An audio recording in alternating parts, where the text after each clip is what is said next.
Sekarang saya akan membahas mengenai cost estimate and budgeting. Mula-mula dari metode konstruksinya. Pertama, pembersihan dan perataan lahan. Nah, lahan ini dibersihkan memakai dozer, kemudian memakai ekskavator dan dump truck. Ketiga alat berat ini itu membutuhkan masing-masing satu operator. Dan setelah lahan dibersihkan itu diratakan oleh cangkul. Kedua, itu pengukuran area dan pemasangan boplang. Nah, pengukuran ini menggunakan pesawat teodolit yang dibantu oleh 2 pekerja. Dan mereka itu mengukur sebanyak 23 titik. Ketiga adalah pemasangan direksi kit. Nah, untuk ukuran direksi kit ini sebesar 3 meter x 3 meter yang dibangun di pojok kiri yang ada di denah ini, agar tidak mengganggu jalannya pelaksanaan proyek. Nah, bahan yang digunakan ini menggunakan asbes atau seng gelombang, serta lantainya itu menggunakan disc reading. Keempat adalah pekerjaan galian pondasi, septic tank, dan sumur resapan. Nah, pekerjaan ini dilakukan secara bersamaan dan digali oleh tenaga kerja dengan bantuan alat gali manual, yaitu cangkul. Kelima adalah pembuatan straw pile. Nah, fabrikasi besi itu dilakukan di area proyek. Kemudian tenaga kerja masukkan besi yang sudah difabrikasi itu ke hasil galian tanah, kemudian straw pile dicor. Lanjut ke pembuatan pondasi batu kali. Nah, setelah tanah digali dan dipadatkan, kemudian tenaga kerja menyusun pondasi batu kosong atau unstamping dan badan pondasi menggunakan batu belah. Ketujuh adalah pemasangan dan pembongkaran bekisting. Nah, bekisting ini dibutuhkan untuk pekerjaan struktur seperti balok, kolom, dan pelat. Nah, ini pembuatan balok, kolom, dan pelat itu juga membutuhkan pekerjaan dari pembesian sendiri dan pengecoran. Kesembilan ada pekerjaan rangka dan penutup atap. Nah, pekerjaan rangka sendiri itu menggunakan bahan baja ringan, sedangkan penutup atap menggunakan material genteng. Ke-10 ada pekerjaan plesteran dan acian, dan pengecatan dinding. Nah, pemermukaan dinding ini menggunakan batu bata yang telah diplester dan diaci hingga halus oleh para pekerja. Dan pengecatan dilakukan sebanyak 2 kali. Ke-11 adalah pekerjaan rangka dan pengecatan plafon. Pekerjaan rangka sendiri ini menggunakan besi hollow, sedangkan pengecatan plafon ini menggunakan cat anti jamur, dan plafonnya menggunakan bahan gipsum. Ke-12 adalah pekerjaan plesteran dan pelapis lantai. Nah, pekerja memasang keramik sesuai dengan kebutuhan dari ruangan itu sendiri, berdasarkan ukuran yang telah tertera di denah ini. Ke-13 adalah pemasangan railing tangga dan balkon. Nah, bahannya ini menggunakan besi hollow dan dihubungkan oleh alat las.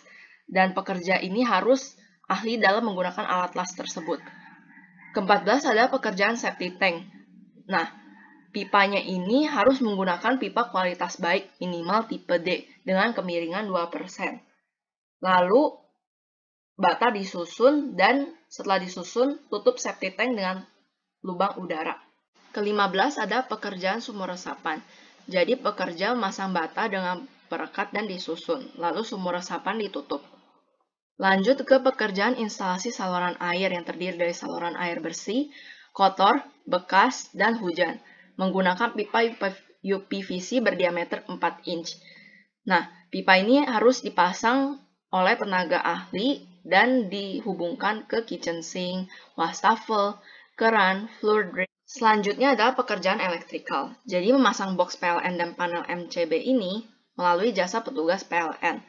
Dan memasang kabel NYY di sepanjang jalur yang menghubungkan ke sumber-sumber yang membutuhkan listrik, seperti titik lampu, saklar, stop kontak, dan AC yang ada di kamar tidur. Lanjut ke pekerjaan taman. Nah, pekerjaan ini menggunakan jasa tukang ahli taman yang ditanami oleh rumput gajah mini serta menanam 2 pohon palem di depan, kanan, dan kiri rumah. Setelah proyek selesai, dilakukan pembongkaran direksi kit karena tidak dibutuhkan lagi. Lanjut ke pembersihan area rumah, itu ada di dalam dan di luar rumah, sehingga area-area tersebut tidak ada sampah atau puing yang tersisa, dan dilakukan oleh para pekerja. Selanjutnya, menganalisa harga satuan pekerjaan. Nah, saya menganalisanya dari sumber AHSP 2016 dan sumber lain yang relevan seperti SNI dan juga website-website yang telah terpercaya karena tidak semua paket pekerjaan itu tercantum di AHSP yang saya cari ini. Nah, ini saya bagi berdasarkan kode dan paket pekerjaannya.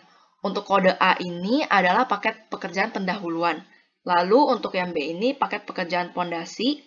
Untuk kode C ini adalah pekerjaan struktur, lantai 1 dan lantai 2. Ini juga. Untuk kode D adalah pekerjaan atap, dan untuk kode E adalah pekerjaan pasangan dan dinding. Untuk kode F adalah pekerjaan plafon, untuk kode G adalah pekerjaan lantai, dan untuk kode H adalah pekerjaan pintu dan jendela. Untuk kode I adalah pekerjaan plumbing dan sanitasi. Ini juga. Lalu sebenarnya ada pekerjaan H, yaitu pekerjaan taman, namun tidak dimasukkan karena itu tidak dihitung berdasarkan AHSP, tetapi hanya dihitung berdasarkan area. Ini adalah Excel dari analisa harga dari proyek rumah 2 lantai kami.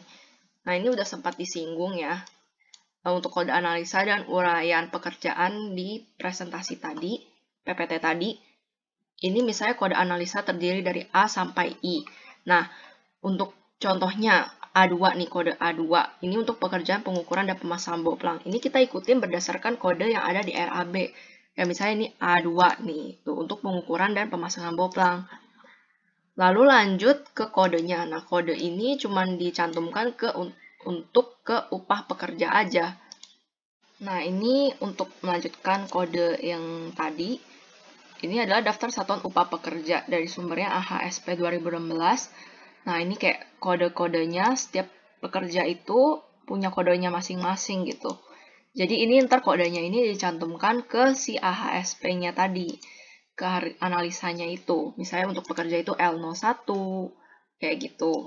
Nah, ini kode dari harga satuan upah itu kayak ini pekerja L01, tukang kayu L02, mandor L04. Nah, tapi kalau untuk harga bahan sendiri itu nggak ada kodenya ya. Nah, ini untuk satuannya, jadi satuan untuk pekerja, tukang kayu gini, udah jadi ketetapan di AHSP-nya juga. Lalu lanjut ke koefisien. Nah, koefisien ini berbeda-beda ya di setiap pekerjaan gitu. Tergantung dari ketetapannya itu. Kayak misalnya untuk pengukuran dan pemasangan boplang sama pembersihan dan perataan itu untuk pekerja itu koefisiennya 0,1 nih. Tapi untuk pembangunan direksi kit sendiri, itu pekerjanya itu koefisiennya 2. Gitu. Nah, otomatis ntar dia akan dibayar lebih mahal untuk ini. Gitu. Lanjut ke harga satuan, ini juga udah jadi ketetapan di AHSP-nya gitu untuk pekerja.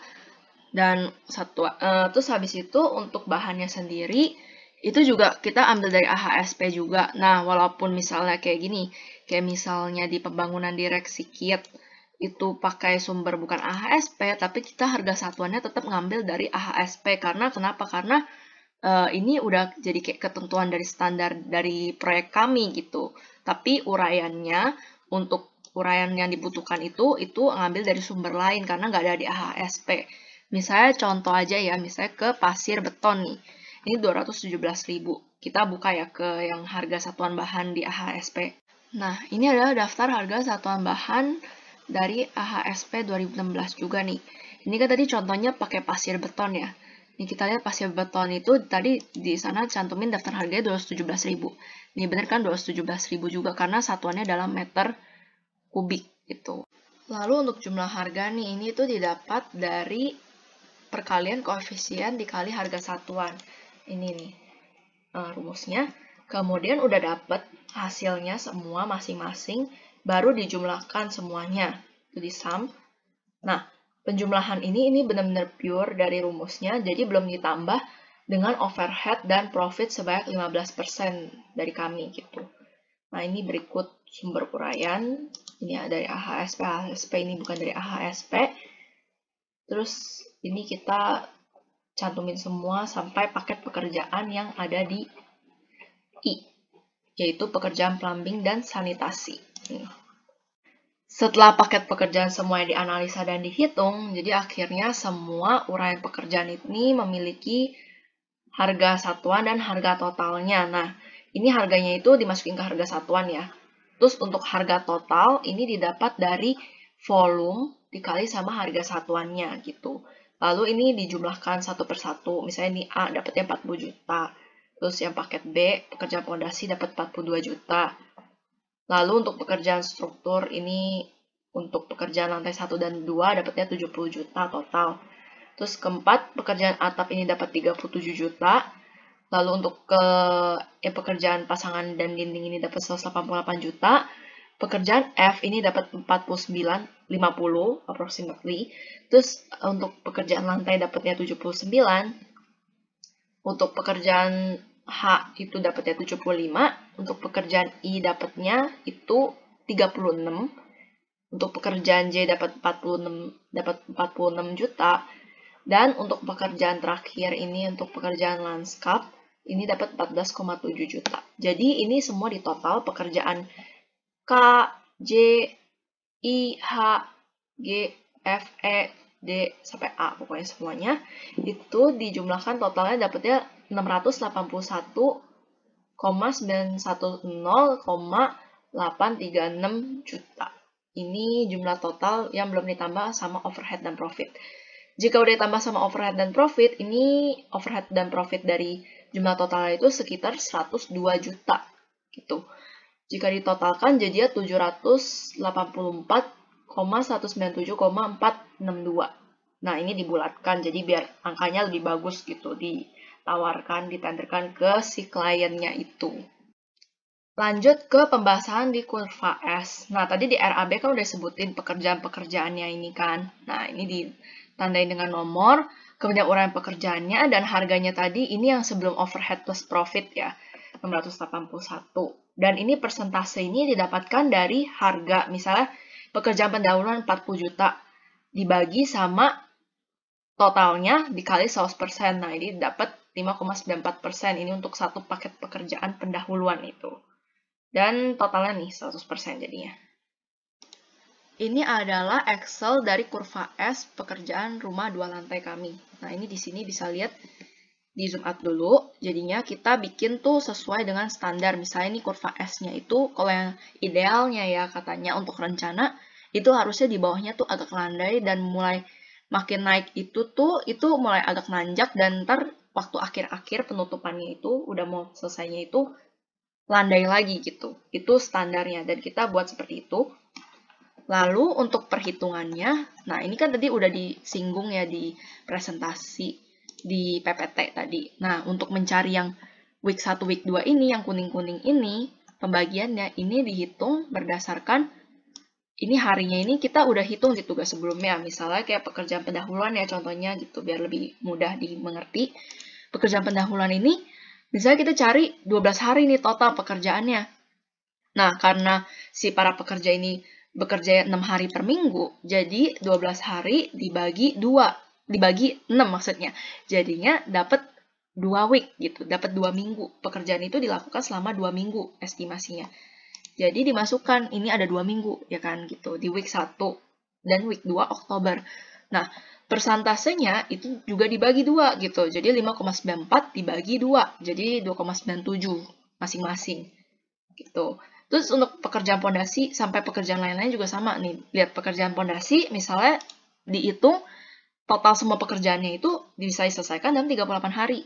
Nah, dibagi 6 jadinya 6,3 untuk di atas untuk koma-koma itu dibulatkan ke atas gitu. Jadi 7 week hitungannya gitu. 7 week ini dari week 3 Oktober sampai week 1 Desember. Ini lupa dicantumin ya Desembernya. Week 1 Desember gitu. Dibagi 6,28 dibagi 7 jadi 0,997. Segitu seterusnya sampai pekerjaan lain-lain juga sama kayak gitu ya. Gitu. Tapi kita tentuin misalnya ini mau finish, ini berarti finish to start gitu. Misalnya ini mesti finish dulu pekerjaan pendahuluannya baru start pondasi. Tapi beda lagi kalau misalnya pekerjaan struktur ini. Jadi nggak harus tunggu si pondasi itu finish, tapi dia udah mulai. Jadi kayak bentar sedikit lagi gitu. Pondasi mau finish baru strukturnya tuh udah mulai gitu loh. Gitu. Terus ini juga kayak pekerjaan lantai di sela-sela pekerjaan struktur gitu. Nah, untuk perhitungannya ini untuk progres rencana sendiri ini dihitung berdasarkan per week kayak gitu nih dari rumusnya dijumlahin ke bawah. Misalnya ini dapat week 1 cuman ada pekerjaan pendahuluan aja jadi 2,97 aja gitu. Tapi lain hal misalnya kayak di week 1 Desember ini nih ada 0,997 untuk pekerjaan pondasi dan pekerjaan struktur 0,79. Jadi ini di total dapat untuk week 1 Desember itu dapatnya 1,78. Ini untuk rencana dulu ya gitu. Untuk rencana. Nah, jadi progres rencana semuanya kayak gitu, perhitungannya dihitung ke bawah gitu berdasarkan per week. Persentase per week paket pekerjaannya gitu. Lalu untuk total kumulatif progres rencana itu dihitung berdasarkan progres di week tersebut ditambah sama progres di week-week sebelumnya. Nih kayak misalnya, kalau di week 1 kan belum kelihatan ya, ini gampang lah ya, karena week 1 ya sebelumnya nggak ada pekerjaan apapun. Nah, untuk di week 2 ini, kayak misalnya sebelumnya di week 1 udah ada pekerjaan nih, kayak pekerjaan pendahuluan sebanyak 2,97. Nah, di week 2 berarti otomatis ditambah gitu. Jadi di week 2 ditambah week 1 gitu. Kayak misalnya ini di week 3 November nih. Di week 3 November berarti di week 3-nya itu sendiri ditambah sama pekerjaan total dari week 1 Oktober sampai week 2 November. Itu. Nah, ini masih progres rencana dari kami gitu. Dari rencana yang hitungannya. Nah, ini aktual sebenarnya kita nggak benar-benar ngelakuin aktual ya gitu ya kan. Karena ini cuma pembelajaran aja sebenarnya. Tapi karena biar melihat perbedaannya, jadi kita bikin progres aktual yang kita perkirakan sebenarnya, bukan benar-benar aktual gitu. Jadi kita cantumin aja, jadi misalnya di aktual ini 2 gitu. Jadi ini bisa dilihat dari grafiknya, mungkin ini nggak terlalu kelihatan ya perbedaannya, cuman kalau lebih di zoom itu kayak ada nih perbedaannya di bawahnya nih. Kayak misalnya di week 2, progres aktualnya masih 2 nih, gitu. 2 gitu, harusnya 2,97 kan. Jadi dia di bawah si grafik yang merah ini, itu tuh progres aktualnya. Jadi ini di bawahnya sama si progres rencana. Jadi istilahnya terlambat gitu. Karena kebanyakan di proyek-proyek aslinya tuh pekerjaan aktualnya tuh terlambat daripada progres rencananya. Itu hampir semua proyek kayak gitu. Jadi kita bikin seperti itu sesuai dengan rencana aktual. Tapi yang penting di akhirnya itu sampai 100% tuh di week 4 Mei-nya. Nah, untuk total kumulatif progress aktual juga sama rumusnya kayak yang rencana juga sama gitu. Jadi yang aktual ini ditambah sama week sebelumnya gitu. Kayak misalnya di week 2 nih, dia selesai 2 dan sebelumnya 2 jadi dapetnya 4 yang harusnya sebenarnya di kumulatif progres rencana ini harusnya 5,94 gitu. Jadi istilahnya telat lah, bisa dilihat ini telat. Lumayan telat. Tapi yang penting jadi gitu, 100%. Gitu. Jadi sekian presentasi dari saya dan terima kasih telah mendengarkan.